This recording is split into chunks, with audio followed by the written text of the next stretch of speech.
the quiet of the morning, the kind that wraps around you and holds you. I was half awake, drinking coffee in my robe, when something pierced the stillness. Not the familiar hum of my irrigation timer, but the constant rush of water. I shuffled out slippers, crunching on gravel, and stopped. A fat green hose crawled under my back fence, drawing water from my tank like a vampire sucking blood. My eyes tracked it coming down on Susan, soaking up the sun, and Audacity sprinkling her roses as if she was anointing them. She smiled warmly, as if she hadn't just stabbed me in the back. That's when I realized this wasn't a mistake. This was theft for weeks. My water pressure had been spotty. Some days the tap coughed like a dying engine. Others the livestock troughs filled at a trickle, the pump wheezing in protest. I accused the summer weather, perhaps a clogged line or faulty solar battery. I tested valves, ran diagnostics, even went so far as to call my nephew an ex-plumber turned gamer. Nothing compute. But that hosey industrial-grade high flow told a different story. It wasn't stealing. It was a robbery. Susan, the HOA queen, had rules for everybody. Trash cans in by night lawns, neatly manicured, no sidewalk chalk. But rules were optional. Her lawn was a green emerald, her garden a cover for a magazine, her sprinklers a gushing show. Now I knew why I followed the hose along the fence, where I spotted a new hole she'd dug. The flow was unrelenting, a straight shot to her yard. I didn't tackle her, not yet. Instead, I laid a trap. I rigged a trail cam in a hollowed-out birdhouse near the valve junction, motion activated and concealed. That evening, it caught her handyman, a nervous fellow with a flashlight in his teeth, installing a T-splitter on my line. The clock indicated 10 nights at it while I slept or went to town meetings. Susan was operating a private water empire off my tank. My blood ran hot, but I remained cool. This wasn't personal. This was war. The following day, I knocked on her door, flash drive in hand, voice firm. I saw a hose traversing my land. I told you I'd like you to quit. She laughed, hose in hand, like a scepter, saying it was a plumbing idiosyncrasy I ought to address with the HOA. Then came the coup de grace, an HOA email finding me for baseless allegations and disturbing neighborhood harmony. Susan had misrepresented the rules, portraying me as the paranoid old coot. But I wasn't insane. I had evidence, and I wasn't giving in.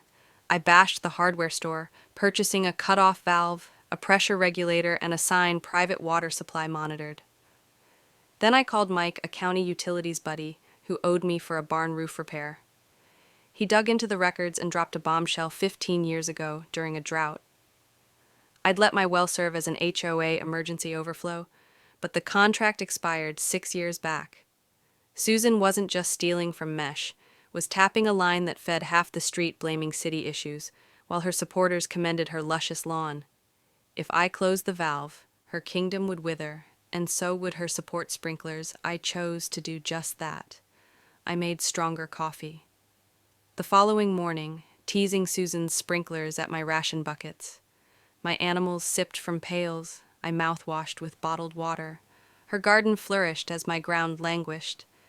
Then I observed something additional, a second hose splitting off to 4 other HOA residences. She wasn't just watering her yard, she was selling my water, charging neighbors for better irrigation. At the mailbox, I heard her being hailed as a hero for repairing pressure problems. My jaw clenched. She'd constructed a racket, and I was her unwitting provider.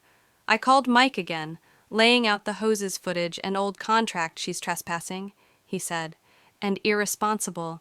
That tap can fill the system up if the pump is not working." I put in a flow restrictor. Subtle but effective. Susan's lawn yellowed. Her fountain slowed. By day 4, she was yelling into her phone about sabotage. Then there was another HOA letter, accusing me of hoarding resources and requiring me to repair the pressure imbalance or pay fines. I laughed. They'd given me a script for her destruction. Mike showed up with a diagnostic kit and legal documents. We installed a lockable shut-off valve and a digital pressure monitor that beeped my phone with each surge. I was creating a case, not only covering my water. The following morning, I saw Susan staring at me as she filled her SUV with mulch garden nuisance. I inquired. All innocent city attributes it to a grid issue. She snapped, "Keep your hoses in check." I said they might produce backflow. She slammed her door and drove off that evening. One of my neighbors called perplexed. His sprinklers had run dry, and Susan accused city sabotage. I inquired as to whether he'd signed anything for her irrigation system. He hadn't. I spoken the truth. She was stealing my water. Word got around neighbors. Turned their admiration for Susan bitter. Then my phone rang at dawn, a pressure surge. I inspected the valve, wet with new scratches. The trail cam revealed Susan dressed like a wannabe spy, struggling with a wrench, startled by a raccoon. I saved the video and called the sheriff. Deputy Carter came young, but keen. I showed him everything.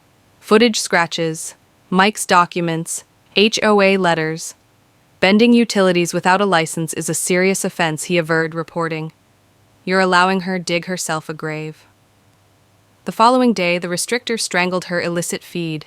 Neighbors had called Benson the Patels, the set 16 newlyweds, all tricked by Susan's assurance, some paying in cash for her water. They were furious not only at the dry taps, but at her falsehoods. Susan tore up and down my driveway that night, ranting about sabotage and droughts. Talk about it nicely, I tried. She threatened lawsuits and kicked my fence. I asked her to leave or I'd call the sheriff. She stormed off red-faced. That night I drank root beer, rewatching her valve, tampering footage, laughing as her empire fell apart. The HOA called an emergency meeting citing water irregularities. Susan strutted in red blazer and false bravado, ranting about community responsibility and sabotage. I waited, then laid out my evidence: photos, diagrams, footage of her nighttime tampering, expired contracts. I played the clip of her at the valve. The room gasped. She stammered, lied, but the board chair cut her off. Mike's certified document sealed it. They voted to remove her pending investigation. Susan fled. Her allies, slinking behind neighbors, nodded at mine at cheers but respect. I nodded back, relieved. Days later, the tension lingered. Susan's lawn withered, her house became a pariah. I dug deeper at the county records office, confirming the well was mine. No renewals, no HOA claim. I posted a new sign. Private water supply, HOA use prohibited without contract. Susan noticed it, her eyes meeting mine. I didn't blink. She walked away. An HOA contractor proposed a new access offer. I demanded a public apology, refunded fees and market rate payments, tripling if they pushed. He left without fuss. Neighbors apologized, some signing a petition to oust Susan permanently. A reporter reported on the suburban water war, titling it "The Man Who Owned the Water."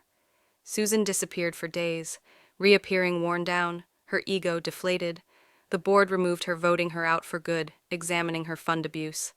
Their new chair, Ellen, thanked me and suggested a reasonable contract for water access.